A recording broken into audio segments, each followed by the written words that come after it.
que creo que sería esta la última partecita, eh, por ahí puede quedar más. El hecho de estar pasando la diapositiva por ahí un poco rápido, no es para explicar cada diapositiva, porque ese tema ya lo expliqué. Simplemente quiero mostrarles el hilo de cómo se fue llevando este, la materia hasta el momento claro, que es como una ayuda de memoria que sirve para entender y para que ustedes puedan ubicarse en contexto. Cuando uno arranca toda la materia, tenés que claro, una pasadita. Tenés toda una visión que vos decís, ¿por dónde hago más hincapié? En verdad es todo un hilo. Es un hilo que parte justamente de la cuestión cómo conocer los sistemas distribuidos y paralelos, que obviamente tienen una influencia directa con el tema del hardware. Si no fuera por el hardware, el software no existe y viceversa. Entonces, ¿cómo se administra? Por eso viene el tema de la clasificación, que se habla al principio, para ubicarse en el contexto y para usar una terminología común y adecuada. A partir de ahí, una vez que transitamos la unidad 1, en la 2 empezamos a ver ya detalles que no vimos en la primera. Va a ser teórico. Eh, y veo si incorporo algún ejercicio práctico eh, donde va a tener una implicancia del 30% más o menos en la parte práctica. O sea que con el teórico eh, te podés, te podés desenvolver mejor. Eh, entonces, en esta clasificación que uno va haciendo de los distintos conceptos, caemos a ver que se puede ganar un paralelismo. Sígalo, decime.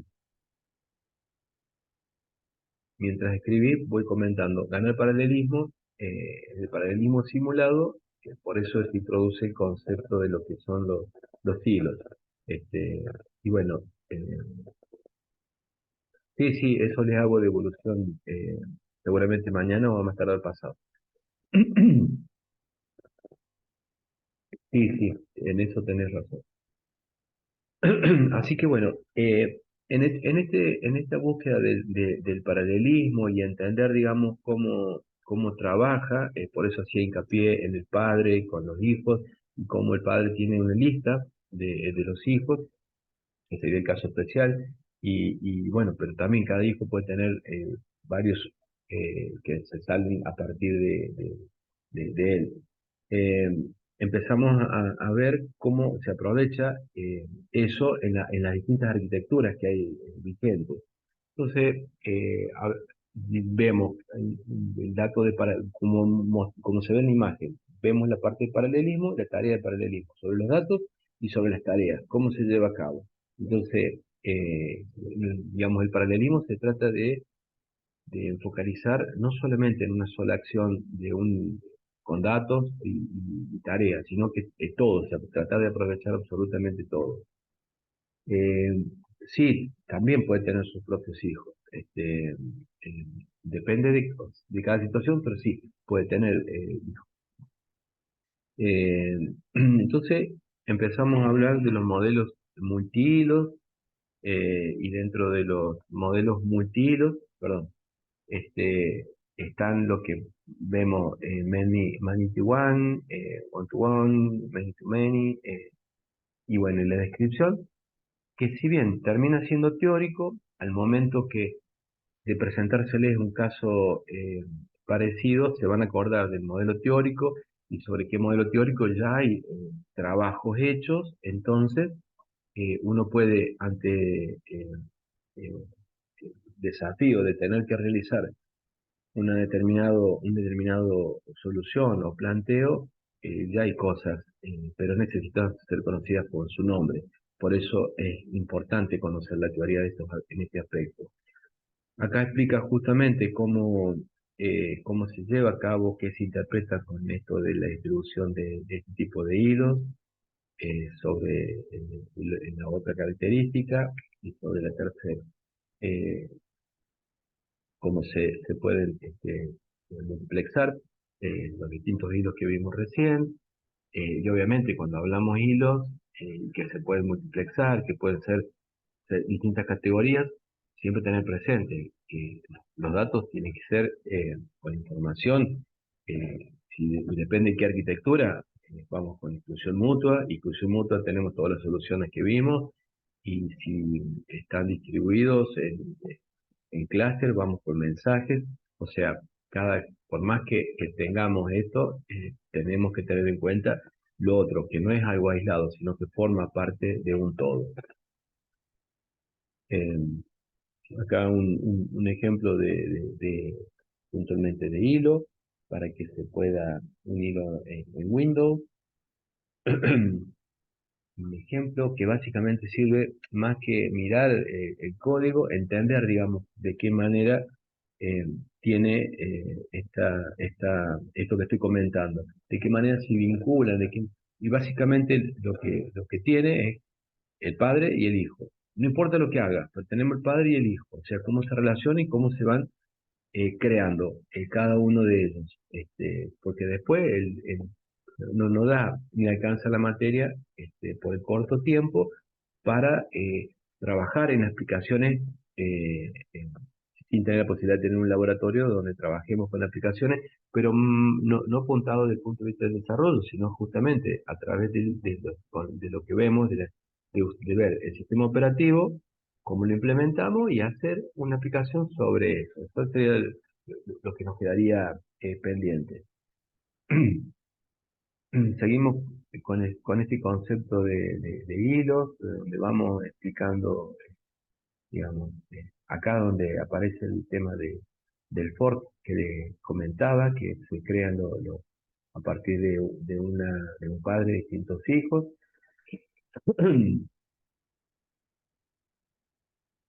Empezamos a ver apenas una pincelada de justamente una, eh, digamos, el que nos permite, digamos, el servicio que nos permite hacer lo que vamos a trabajar en formato paralelo, cómo podemos enviar, por ejemplo, un hola mundo paralelamente, usando, depende de la cantidad de procesadores, que también se puede especificar.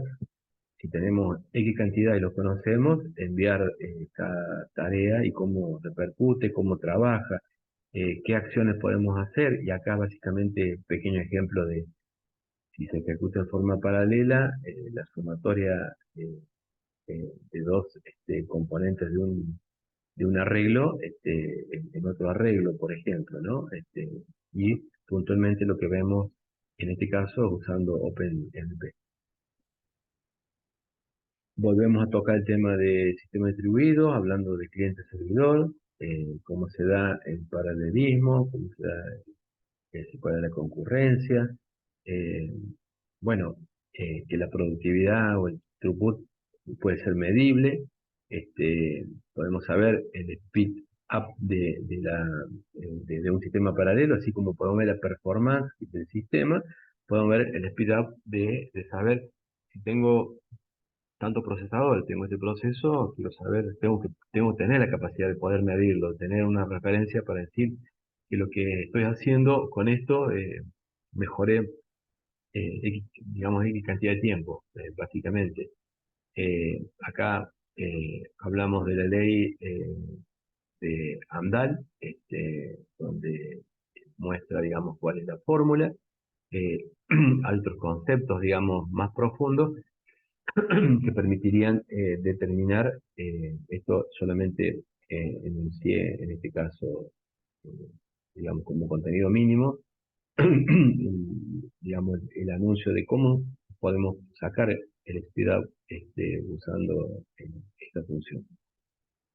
Eh, si lo vemos en forma secuencial, el tiempo que demora, supongamos, y calculando el speed out de trabajo de tener el paralelismo usando varios procesadores, ejecutar las mismas sentencias, pero en formato paralelo, estamos ahorrando, por ejemplo, así mirándolo gráficamente, sin entrar mucho detalle, en 40 segundos en tiempo, ¿no?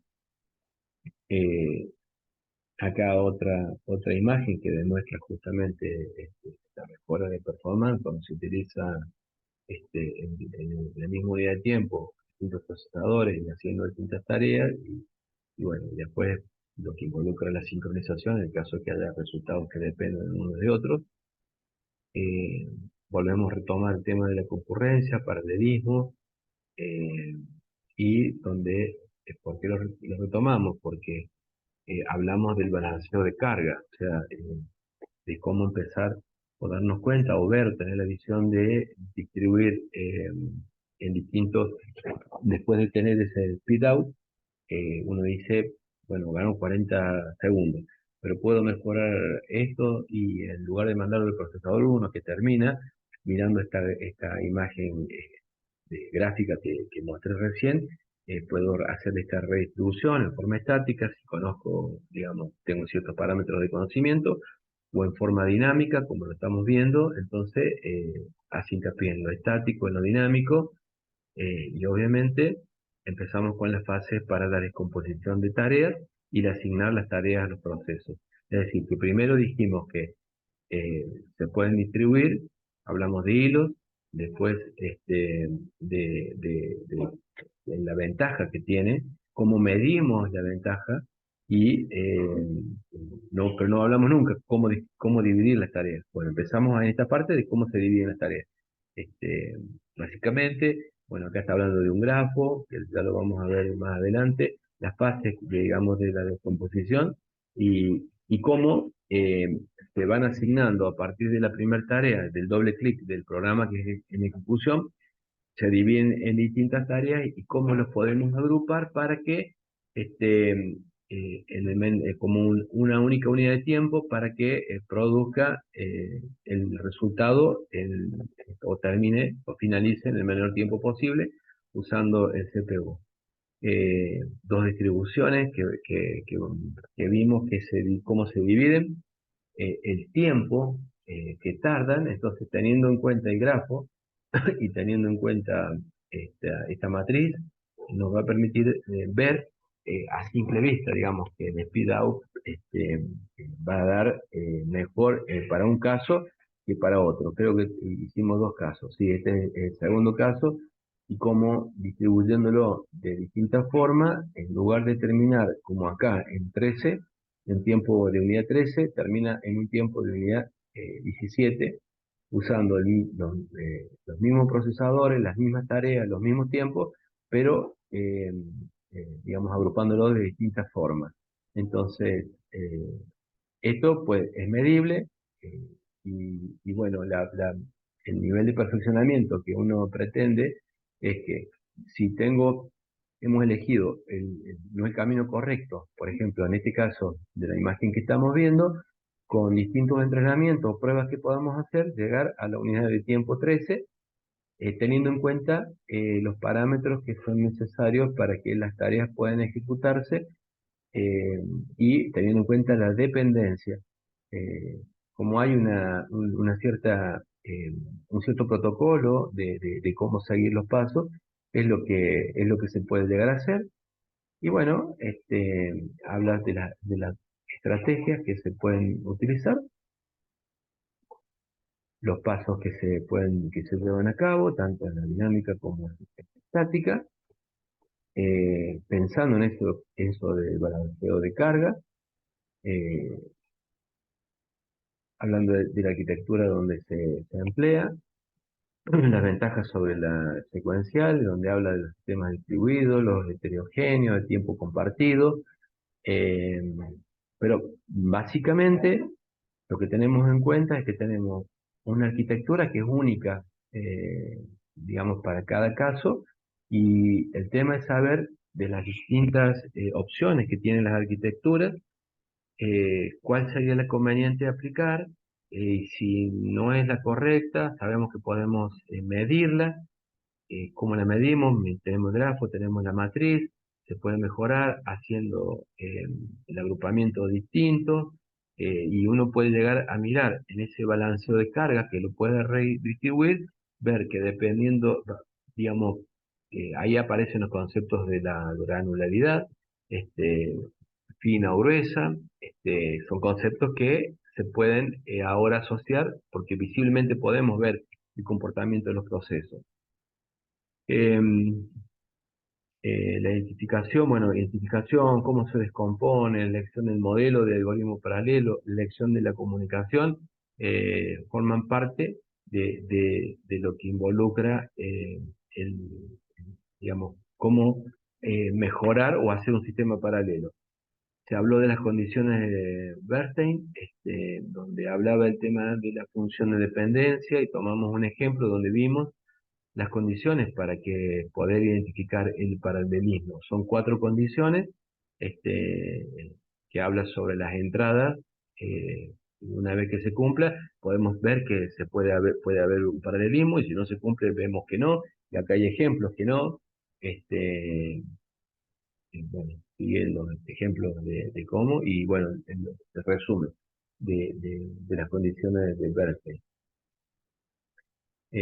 Bueno, una vez identificado, sabemos que pueden llegar a haber en forma sincrónica, asincrónica, y volvemos a repetir, aplicado a determinada arquitectura, y esa determinada arquitectura tiene una determinada clasificación de Flynn, y que bueno, cómo se puede conseguir paralelismo, tal, cómo se puede, si no se logró la mejora, la podemos distribuir dinámicamente, teniendo como premisa la ley que vimos recién, de Speedout, o sea, eh, estoy mencionando nada más que los nombres para que vean cómo se va trasladando de un lado a otro el tema de un planteo de un problema, ¿no?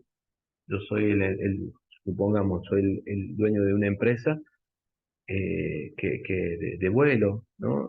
Tengo una aviación, soy dueño de una flota de, no sé, 500 aviones, y quiero mejorar la performance, y los contratos, porque me dijeron que en la Universidad de Río Negro hay 2 profesionales que realmente son destacados a nivel mundial, eh, Federico Trujillo y, bueno, Gardo Orellana, los contratos.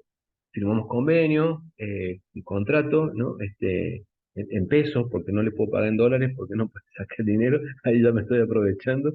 Este, y, y el tema es, tengo este problema, ¿cómo lo solucionan? Entonces, lo primero que hacen, dentro de la temática de plantear, bueno, si tengo esto, lo primero que tengo que hacer es saber cuánto demora la performance de la ejecución. Tengo un speed out y la aplicación a partir de ahí, tengo un punto de partida, entonces veo que el speed out que consigo, eh, teniendo en cuenta que se cumplen las reglas de paralelismo, porque ya usé lo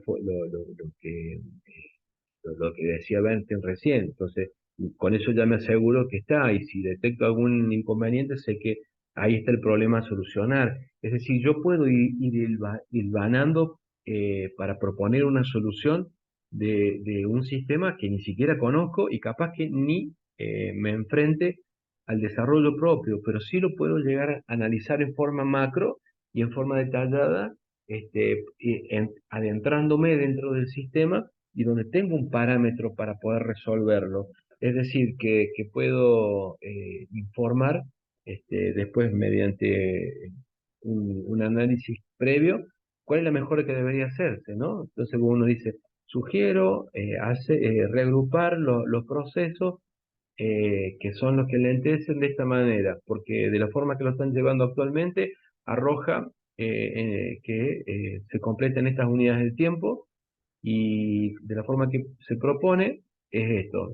Se puede hacer una prueba en un sistema paralelo, por ejemplo, etcétera. Pero ya tienen un arma para poder hacer una auditoría y una propuesta concreta, real y precisa en general. Obviamente, involucra esto una profundidad y con experiencia, pero digamos, ante un desafío como el que les planteo, digamos, no les tiene que llevar el viento, sino uno con lo que sabe podría, tampoco les pido que sean kamikazes, pero sí los quiero alentar de que Los problemas están para ser resueltos y si se presenta alguna vez un problema y los contratan, no es decir no, lo voy a pensar y ver, contextualizar la situación, así como estoy contextualizando con distintas situaciones que pueden ser de real o ficticios, en esto que estoy comentando, pueden encarar y tienen la capacidad de al menos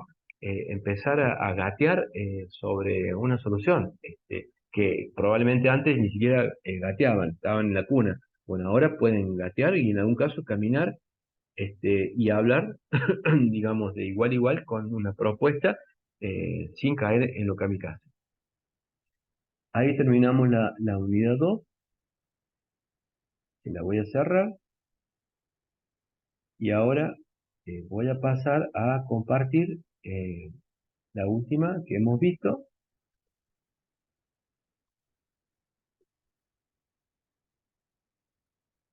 que es la unidad 3, donde hablamos de concurrencias con variables compartidas.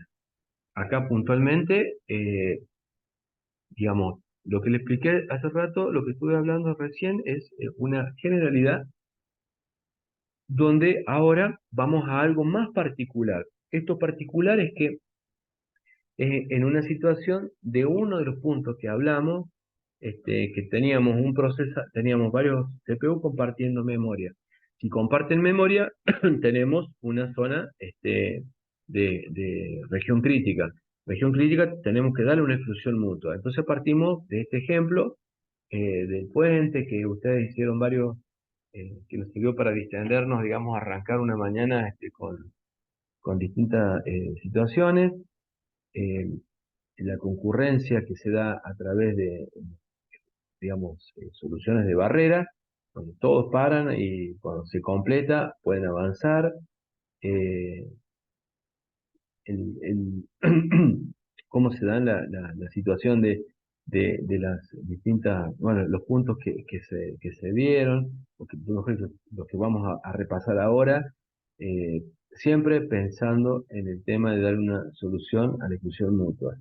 Este, Vimos que los conflictos se dan porque están compitiendo, aparece el concepto de lo que ustedes vieron en la arquitectura, raíz, que es competir, en este caso por el mismo espacio de memoria y que ese espacio de memoria sea accesible solamente por el que lo está usando, no lo pueda modificar otro. Pusimos lo de la vía del tren, vimos el concepto de la sincronización de barrera, la de semáforos, y la semaforización en temas paralelos. eh, Empezamos a transitar el tema de los monitores, eh, que justamente la solución para, eh, el uso de la programación de tanto de hilos como de interfaces para poder trabajar sobre los hilos, es la que estamos viendo. Cómo sería, digamos, gráficamente, cómo se lleva a cabo, que involucra A, B, C, bueno, las tareas dentro de un paralelismo, tarea uno dice paralelismo de tarea 2 y 3, o sea, una descripción de eso. Y cuando arrancamos, empezamos viendo que teníamos programas ejecutándose en un mismo equipo, la idea de que el CPU puede estar usándose con distintos procesos en el mismo tiempo. La idea desde el comienzo, desde el buenos días, hola, soy Walter Agüero, es cuando arrancamos, es la idea que se persigue, y como podemos ver en estas pequeñas fotografías, que en una determinada cantidad de unidades de tiempo se están llevando a cabo distintos procesos. Eh, bueno, el tema de los hilos, eh, vimos como que cada hilo tiene su propio program counter, vimos en forma detallada, digamos, cómo es el proceso de transición o ciclo de vida del proceso. Eh, digamos, este es el resumen. Después hablamos del planificador, eh, que esto se da en un equipo como también en todos los equipos, digamos, cuando se trabaja en forma distribuida. el tema del tipo de colas que cómo se agrupan, otro formato de cola, la cola con nivel de actividad, con las múltiples, todo tiene que ver con, digamos, a medida que se va entendiendo el tiempo, aparece el concepto de lo que es un quantum, cuando tiene que agarrar un proceso que está ejecutándose y lo tiene en memoria RAM, por ejemplo, ¿qué es lo que hace Scheduler? Porque necesita ocupar, porque tomó un proceso que estaba bloqueado, estaba, eh, digamos, se completó y lo tiene que subir, lo quiere subir para adelantar código a memoria RAM, porque lo tiene más cerca del microprocesador, perdón, el CPU. Entonces, ¿qué hace? Tiene que hacer, elegir, por ejemplo, uno de ellos para sacar, entonces, bueno, tiene que tener un control de ciertas cosas que se muestran con distintos algoritmos. Acá, cuando se elige, digamos, en un orden, cuando se conoce el tiempo que demora cada uno de ellos, acá vemos la ejecución en distintos órdenes y vemos que elegir el más corto se gana en tiempo, tiene promedio de unos minutos menos. Bueno, hablamos de los dos niveles de memoria, principal y virtual. ¿Cómo funciona? Que básicamente es la descripción de el ciclo de vida del proceso. De esas tres dibujitos de listo, bloqueado y ejecutando es lo que estamos priorizando, pero a nivel, digamos, teniendo en cuenta el trabajo en paralelo, que se cumple. Que cada proceso tiene una cierta cantidad de datos, que es la que vemos, que se llama control, contenido del bloque de control, el BCP, que tiene varias entradas, que obviamente, como la memoria RAM la vemos como una unidad de pila, eh, tiene una cierta cantidad de bytes, todo eso, voy a decirlo sin especificar, a modo de ejemplo. Supongamos que tiene 100 bytes, eh, los cuales los cuatro primeros son para un registro, los cuatro primeros, y así. Eso es lo que esos estados son los que se guardan para después volver a ejecutarse. El proceso que ha sido cambiado, digamos, de estado. Seguimos hablando del propio estado, cómo se va, cómo se enlazan, bueno, la tabla de descriptores que tiene, que se van guardando información, que tiene un proceso de contabilización, y ese proceso de contabilización que tiene para saber la cantidad de tiempo que estuvo sin ser accedido, la que estuvo, digamos, con otras referencias, y acá en donde dice contabilización habla de los fallos de página. Es decir, que cuando quiere, digamos, el tiempo que tiene que ser cambiado, incluye el tiempo que estuvo ocioso, etcétera, y que produce un fallo de página para poder traer o reemplazar, bueno, esos datos estadísticos o contables son los que se guardan, que son necesarios, que obviamente el scheduler los tiene en cuenta. ¿Qué pasa cuando se crea un proceso que va a ir a la cola de listo? eh, no ejecutado, y ese proceso cuando se crea, por ejemplo, usando Unix se usa el fork. Ahí cuando hace fork de una, y entre paréntesis la tarea, es cuando se crea el proceso que va a ir a la cola de listo, para que después el scheduler lo suba, y ahí es cuando se genera el hilo, digamos, si es el primero va a ser el cero, que es el padre, y después cada uno de los hijos, ¿no? Y todos esos son los que cuando hacemos control al del los vemos, pero internamente tiene un padre y tiene hijos que el análisis que se hizo al tiempo de ejecución fue parar a distintos procesos, tomó un determinado speed out y como no lo puede ser, no es el adecuado, puede ser cambiado o no, depende de las circunstancias, puede ser mejorado. Bueno, eso es lo que cómo voy enlazando con lo que expliqué de la unidad anterior. Los procesos están enlazados uno detrás de otro a través de esta cola, que además es administrada por el scheduler, según el nivel de prioridades y todas las las características que pueda tener, que sacar algo del CPU que no se encuentra en las caché ni en la memoria involucra un cambio de contexto que debilita la performance del sistema. Y hablamos justamente, ya entrando, volcándonos para la última unidad, la última parte de lo que vimos en esta unidad, hablamos de la memoria compartida y pasajes de mensaje. Este, básicamente volviendo a traer el tema de race condition, que en las condiciones de competencia, para evitar el tema de choque, como en la imagen, o el uso, el mismo espacio de uso que grabe, o uno puede dar lectura para uno y grabar para otro, pero tiene que haber exclusión mutua. Las condiciones que se deben dar para que establezcan una condición mutua, a efectos de que si un proceso quiere entrar a su región crítica cuando ya está siendo ocupado por otro, no lo puede hacer hasta que este termine. Lo cierto es que haciendo una fotografía del tiempo 1 al tiempo 4 se pudieron ejecutar dos procesos en simultáneo. Obviamente, si es más grande, si hay mayor cantidad de tareas, que ahí depende de una división. Si las tareas son pequeñas, dividir las tareas en pequeños pedacitos hace que vaya a haber mucho cambio de contexto. Y si las tareas son grandes, porque, digamos, se le da un quantum grande para que pueda atender, puede suceder que las tareas chiquitas terminen de ejecutar y tengan que esperar sí o sí hasta que termine el quantum. Entonces, elegir el tiempo que van a estar es una situación crítica. Eh, para, para el tema, eh, eh,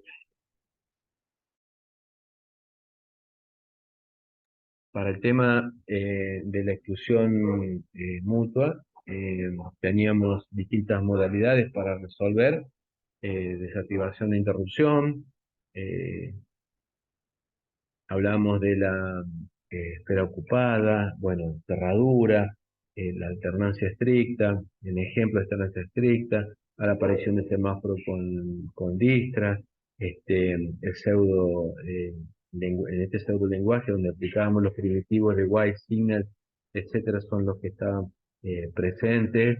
eh, eh, Siempre intentando resolver la situación de las regiones críticas con semáforo, donde vemos un ejemplo hecho en C, donde los valores de 0 y 1 podían resolverse, pero tienen otro inconveniente, que después aparece el tema de los problemas del consumidor y del productor, que se soluciona inicialmente a través de semáforos Pulent y Mutex, donde la cuestión de indivisibilidad es lo que por ahí termina perjudicando al no ser de operaciones que se concretan como una única unidad. Bueno, dejé los algoritmos para que se puedan ver, explicar y explicar.